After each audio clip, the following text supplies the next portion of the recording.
바울하면 많은 사람이 떠올라요. 그렇죠? 바울과 바나바, 바울과 실라, 바울과 디모데, 바울과 브리스가와 아굴라. 여러분, 우리가 알듯이 바울은 정말 우리 성서, 신약 성서에서도 또 기독교 역사에서도 정말 위대한 업적을 남긴 사역자입니다. 그런데 혼자 한 게 아니에요. 위대한 업적을 남긴 바울 옆에 그를 도왔던 아주 훌륭한 동역자들이 있었습니다. 그 동역자들이 있기에 그가 그 사역을 감당할 수 있었던 것입니다. 오늘 우리가 읽은 본문은 로마서인데요. 바울이 로마 교회를 향하여 쓴 편지입니다. 로마 교회를 향하여 교리적인 내용들, 또 실천적인 내용을 쓰고 마지막 로마서 16장에는 로마 교회에 있는 성도들에게 안부를 묻습니다. 자신의 동역자들에게 안부를 묻습니다. 무려 37명이나 되는 사람 이름을 일일이 열거하면서 그들에게 감사를 표하는 것을 볼 수가 있습니다. 그런데 그 가운데서도 37명의 동역자 가운데서도 로마 교회 하면 가장 먼저 내가 떠오르고 생각나는 사람, 바로 브리스가와 아굴라 부부입니다. 이 브리스가와 아굴라 부부는요, 사도행전 18장에 보면 원래는 로마에 살았습니다. 그런데 글라우디오 황제 때에 이 로마 사람들이 유대인들을 핍박합니다. 그래서 자연스럽게 흩어져 살게 되었는데, 그때의 고린도로 왔던 사람들이 바로 이 브리스가와 아굴라입니다. 때마침 고린도에 전도 여행으로 온 바울과 만나게 되고 바울을 통하여 예수 그리스도를 영접하게 됩니다. 같은 텐트 메이커, 천막을 치는 일을 같이 하면서 바울의 사역을 도왔습니다. 그런데 고린도에서만 도운 게 아니라 에베소에도 바울을 도왔고, 또 지금 본문에는 로마에서도 복음 사역을 잘 감당하고 있는 평신도 부부 사역자가 바로 브리스가와 아굴라 가정입니다. 오늘 본문 로마서 16장 3절 4절 보면 너희는 그리스도 예수 안에서 나의 동역자들인 브리스가와 아굴라에게 문안하라. 그들은 내 목숨을 위하여 자기들의 목까지도 내놓았나니 나뿐 아니라 이방인의 모든 교회도 그들에게 감사하느니라. 바울 나를 위해서 이분들이 자신들의 목까지도 내놓았다.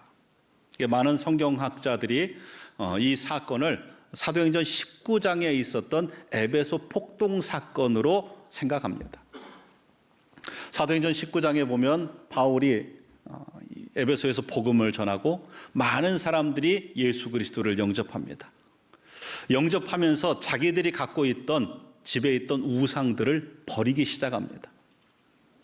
우상을 버리고 우상이 판매되지 않으니까 여태까지 우상으로 밥벌이를 하고 살았던 은장색들, 우상 세공업자들이 생계에 직접적인 타격이 오는 거예요. 사실 이 에베소라는 지역은 가보면 여러분 신화의 도시입니다. 수많은 우상들이 에베소에 세워져 있는 걸 볼 수 있습니다. 그 중심 도시여서 주변에서 오면 와서 기념품처럼 우상을 사갔는데 에베소 자체에서부터 우상이 팔리지 않고 또 이 에베소로 오는 사람들에게도 그 영향이 미치는 거예요. 그래서 이 은세공업자 중에 데메드리오라는 사람이 주동이 되어서 야, 이렇게 하다가는 우리 생계가 끝나고 또 우리 아데미 여신이 모욕을 받는다. 이 바울이라는 사람을 죽여야 한다. 폭동을 일으킵니다. 이 바울을 죽이려 할 때에 이 브리스가와 아굴라가 자신들의 생명을 담보하고 바울의 생명을 구해준 적이 있습니다. 그 고마움, 그 감사함이 언제나 바울의 기억 속에 남아 있는 것이죠. 평생에 잊지 못하는 동역자, 바로 브리스가와 아굴라 부부입니다. 이 브리스가와 아굴라는 부부 사역자, 부부 동역자입니다. 성경에 보면 많은 사역자들이 나오지만요, 부부 이름이 같이 나오는 사역자는 없습니다. 베드로도 아내를 데리고 다녔지만 베드로 아내 이름은 없습니다. 수많은 사도들의 아내 이름도 없습니다. 이 브리스가와 아굴라가 이 초대교회의 참 모범이 되는 부부 사역자였던 것입니다. 우리가 잘 알듯이 하나님께서 남자를 지으셨고 그의 혼자 있는 것이 좋아 보이지 않으셔서 그를 잠들게 하고 그 갈비뼈로 하와를 지으십니다. 그리고 두 사람이 하나가 되게 하셨다. 한 몸이 되게 하셨다라고 말씀하는데 그때에 하나님께서 하와를 돕는 배필이라고 얘기합니다. 여러분, 우리는 완전하지 않습니다. 우리는 다 부족합니다. 서로에게 돕는 배필로 살아가는데 돕는 배필의 가장 기본적인 우선적인 관계가 바로 부부입니다. 여러분의 부부 관계가 그리스도 예수 안에서 돕는 배필로 하나 되고 행복하기를 축복합니다. 여러분, 바울에게 있어서 참 이 두 사람은 잊지 못할 귀한 그러한 사역자이고 또 브리스가와 아굴라는 서로에게 있어서 정말 뗄 수 없는 아름다운 동역의 관계였습니다.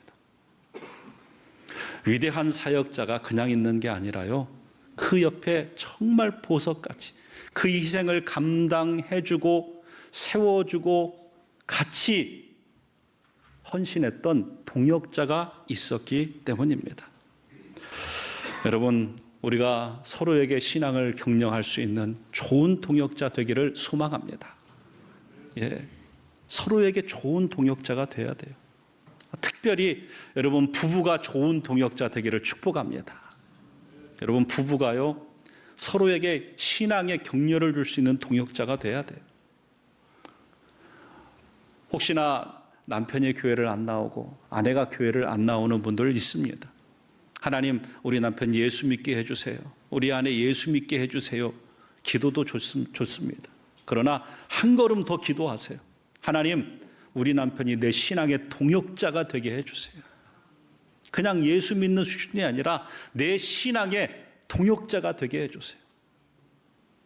그렇게 가정이 먼저, 부부가 먼저 서로에게 동역자가 되고 교회 안에 서로에게 돕는 배필로 동역자가 되고 아름다운 동역으로 하나님 나라를 이루어가는 우리 모두가 될 수 있기를 소망합니다. 브리스길라 아굴라는 사람을 존중하고 세우는 동역자였습니다. 앞서 말씀드렸듯이 성경에 6번 브리스가와 아굴라에 대한 기록이 있습니다. 그런데 이 6번 중에 4번은 브리스가와 아굴라로 나오고요, 2번은 아굴라와 브리스가로 나옵니다. 여러분, 브리스가가 여자입니다. 아굴라가 남자입니다. 이 유대 사회도 남성 중심이에요. 그래서 보통 남자가 앞서는데요, 이 브리스가는 훨씬 더 영향력 있던 여인으로 보입니다. 그래서 두 사람을 생각할 때 먼저 떠오르는 게 브리스가. 저는 아굴라가 참 훌륭하다고 생각합니다. 아내의 사역을 인정하고 존중하고 세워줬어요. 여자가 뭘 나보다 앞서면 안 되지 라고 하지 않습니다. 여러분, 부부 가운데도 결혼하면 가장 신혼부부의 첫 문제가 뭐냐면 주도권 싸움입니다. 누가 주도권을 지냐. 근데 이게 평생의 싸움이 되는 경우가 있습니다. 가정의 주도권을 누가 지냐. 이게 동역에 있어서 걸림돌이 되는 것이 하나가 뭐냐면 사실은 경쟁심, 선한 경쟁이 아니라요, 주도권 싸움입니다. 사실은 힘을 외부로 발산해야 되는데 이 주도권 싸움하다가 망하는 데가 많습니다. 가정도 서로 심리 싸움하다가요, 행복한 시간을 못 보냅니다. 많은 교회들이요, 주도권 싸움하다가 할 일 못합니다. 목사님들과 장로님들이 주도권 싸움하고 또 장로님들 중에는 힘 있는 장로님, 또 어떤 장로님 주도권 싸움하고 부서에서도요, 서로 주도권 싸움하고 이 주도권 싸움하다가 할 일 못합니다. 그런데 브리스가와 아굴라는요, 아굴라가 먼저 우리 아내가 사역에 능력이 있구나. 아내를 앞세워야겠구나. 아내를 사역할 수 있도록 앞의 자리를 내어줍니다. 이뿐만이 아니에요.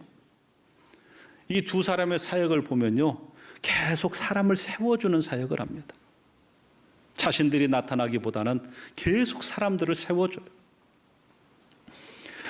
여러분, 바울이 에베소를 떠나고 이 안디옥에서 3차 전도 여행을 준비하면서 이 에베소에다가 브리스가와 아굴라를 남겨놓습니다. 그때 이 에베소에 누가 오냐면 아볼로라는 사람이 옵니다. 성경에 아주 능통한 사람이었어요. 그런데 저가 성경을 많은 사람들에게 해석해 주는데 요한의 세례까지 알지 예수의 세례를 알지 못해요. 브리스가와 아굴라가 보면서 이분이 요한의 세례까지만 알지 복음의 중요한 예수의 세례를 모르는구나. 그 자리에서 막 지적하지 않습니다. 조용히 아볼로를 저녁에 자기 집으로 초대합니다. 그리고 예수 그리스도에 대하여 자세히 설명합니다. 그리고 나서 아볼로가 사역할 수 있도록 앞으로 세워줍니다. 아볼로, 너 나한테 배웠잖아 이제. 그러면 나한테 배웠으니까 내 밑으로 들어와? 아닙니다. 나는 평신도 사역자로 텐트 치고 또 내가 교회를 내 입장에서 섬기고 교회의 지도자 되시는 아볼로, 당신이 주도하여 섬기십시오. 아볼로를 세워줘요. 자기들은 또 이름도 빛도 없이 밑으로 자신을 낮춥니다. 그렇게 사람을 계속 세워주는 그러한 귀한 사역자들이에요. 종종 말씀을 드립니다만 저도 담임 목회를 캐나다 킹스턴 교회와 또 우리 다운이 제일교회 또 우리 세린교회가 이제 세 번째 교회인데요. 이 교회를 섬기면서 잊지 못할 동역자들이 있습니다. 모든 성도들을 다 제가 지금까지 기도하지는 않습니다. 우리 세린교회 교인들, 여러분들 지금 기도 제목 주신 거 제가 새벽마다 여러분들 쓴 글씨 다 이렇게 캡처해서 제가 태블릿으로 보면서 기도하고 있습니다. 그런데 제가 다운이 제일 교회도 또 그 이전에 킹스턴 교회도 다 기도는 못하죠. 그런데 자동으로 기도 나오는 분들이 계세요. 잊지 못할 동역자들이 있습니다. 사도 바울이 로마 교회를 생각하면 브리스가와 아굴라 제일 먼저 떠오르죠. 저에게도 킹스턴 한인교회 하면 제일 먼저 떠오르는 장로님 계십니다. 노성만 장로님이라는 분이에요. 제가 벌써 한 17년 이상 시간이 지났는데도 내가 참 그런 귀한 장로님과 함께 신앙생활했어 하는 감사함이 있습니다. 참 귀한 분들이었어요. 제가 킹스턴 한인교회를 갔을 때에 담임 목사로 갈 때의 나이가 35, 6이었습니다. 지금 우리 중고등부 한전도사님 나이대에 담임 목사로 갔어요. 그때에 노성만 장로님은 교회가 24년 역사였는데 한 교회를 22년, 3년을 섬기셨고 장로가 된 지 이미 오래되셨고 나이도 60대 중반을 바라보는 나이셨습니다. 장로 경험도 있고 교회 오래 섬겼고 또 이제 지나니까 말씀을 드리지만 킹스턴 한인교회의 재정의 25%를 그분이 헌금하셔서 담당을 하셨습니다. 그러니까 세상적으로 말하면 세상 표현입니다. 교회 지분이 제일 많은 사람이에요. 그런데 제가 교회 갔을 때 35 먹은 저에게 오셔서 목사님, 목회는 목사님이 하시는 겁니다. 저는 목사님 전심으로 도와드릴 겁니다. 그렇게 말씀하셨어요. 저랑 기싸움이고 뭐고 한 적이 없습니다. 목사님 기도하시고 준비하셔서 내놓으시면 제가 잘 협력하겠습니다. 24년간 교회가 없었어요. 기도하면서 장로님, 그때는 매물 나온 것도 없었습니다. 예를 들어서 뭐 어디 좋은 게 나왔다, 이거 가지고 이렇게 우리가 예배당 구입합시다가 아니에요. 매물 나온 것도 없는데 기도하면, 그때 35살 정말 충만했죠. 믿음이 충만했습니다. 장로님, 우리 장로님이랑 저랑 둘이 당회지 않습니까? 우리 당회에서 결의하고 공동회에 내놓읍시다. 우리 교회 예배당 구입한다. 예배당 아무 어디도 없습니다. 근데 당회에서 장로님께서 목사님 기도하고 결정하셨으면 따르겠습니다. 당회에서 결정하고 공동회에 넣어놨습니다. 공동회의 성도들이 감사하게도 만장일치로 우리 교회는 예배당 구입한다 결의를 했어요.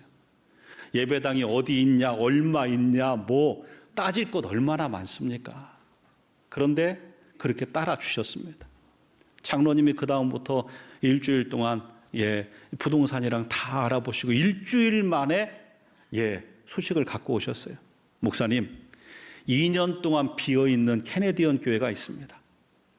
교인들이 이제 다 떠나고 교회를 이제 팔아야 된답니다. 그런데 교회 살 곳이 없어갖고 토론토에 있는 건축업자들이 교회 싹 밀어버리고 거기에 아파트 짓는다고 합니다. 교회의 땅값만 주기로 했답니다. 그런데 우리가 산다면, 이 한인교회가 산다면 이 땅값만 주고 어차피 팔 것 우리 교회에다 팔겠답니다. 그때 40만 불이에요. 그러니까 한 4억 정도예요. 거저죠. 땅값만이니까요. 얼마나 감사해요. 기도하고 준비하고 그래서 그렇게 건축 예배당을 구입할 수 있었습니다. 아이고, 젊은 35, 36 먹은 목사가 뭘 알겠어 했으면 아무 일 안 됩니다. 목사님 기도하고 준비하셨으면 제가 돕겠습니다.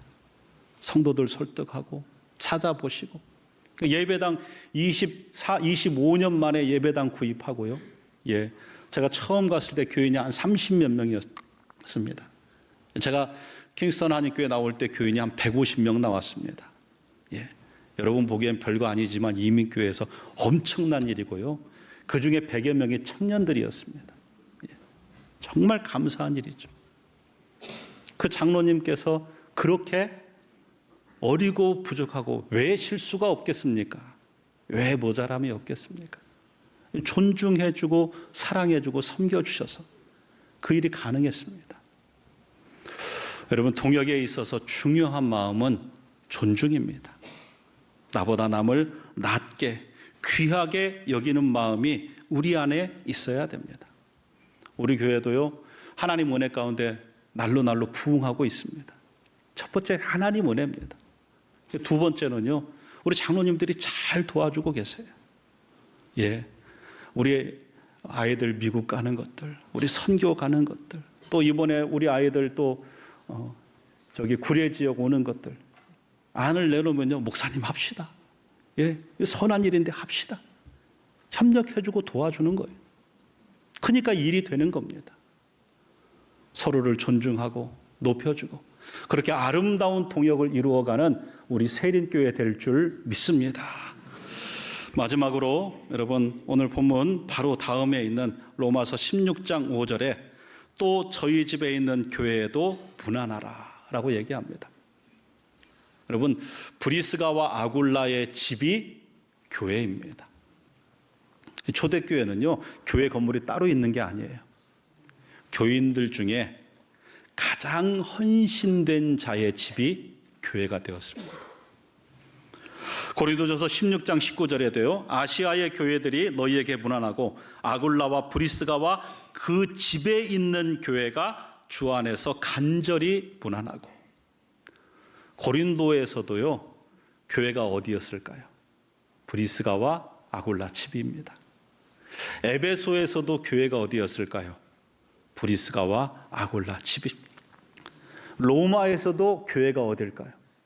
브리스가와 아굴라 집입니다. 돈이 많아서 그 집이 교회가 되는 게 아닙니다. 집이 넓어서 그 집이 교회가 되는 게 아닙니다. 가장 하나님께 열심 있고 헌신적인 사람의 집이 교회가 되었습니다. 핍박을 받아도 우리 집이 받겠습니다 라는 열정과 헌신이 있었기에 가능한 일입니다. 여러분, 집을 교회로 내놓는다는 것이 쉬운 일입니까? 그런데 이 브리스가와 아굴라가 자신의 집을 오픈합니다. 얼마든지 쓰십시오. 이 하나님에 대한 열정이 이 로마 교회에서는, 에베소에 있을 때는 에베소에 우리가 1등 교인이고, 고린도에 있을 때는 고린도에서 우리가 1등 교인이 돼야 되고, 로마 교회에서는 로마에서 우리 교회가 1등, 우리 가정이 1등 가정이 돼야 되는 거예요. 이게 하나님에 대한 열심이죠. 사랑이죠. 그렇게 열정적으로 헌신하는 것 하나님께서 기억하여 주시는 줄 믿습니다. 브리스가와 아굴라가 자신의 집을 내놓는다는 것은 참 쉽지 않은 헌신입니다. 그러나 그러한 헌신을 하나님께서 기억하시고 그들의 삶을 기뻐 받으신 줄 믿습니다. 말씀을 정리합니다.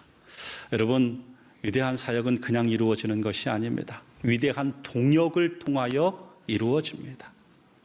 우리가 서로에게 동역자입니다. 여러분이 저만의 동역자가 아니라요, 하나님에게는 모두가 주인공이고요, 더 큰 주인공이 여러분일 수 있습니다. 여러분에게 제가 좋은 동역자가 되기를 원합니다.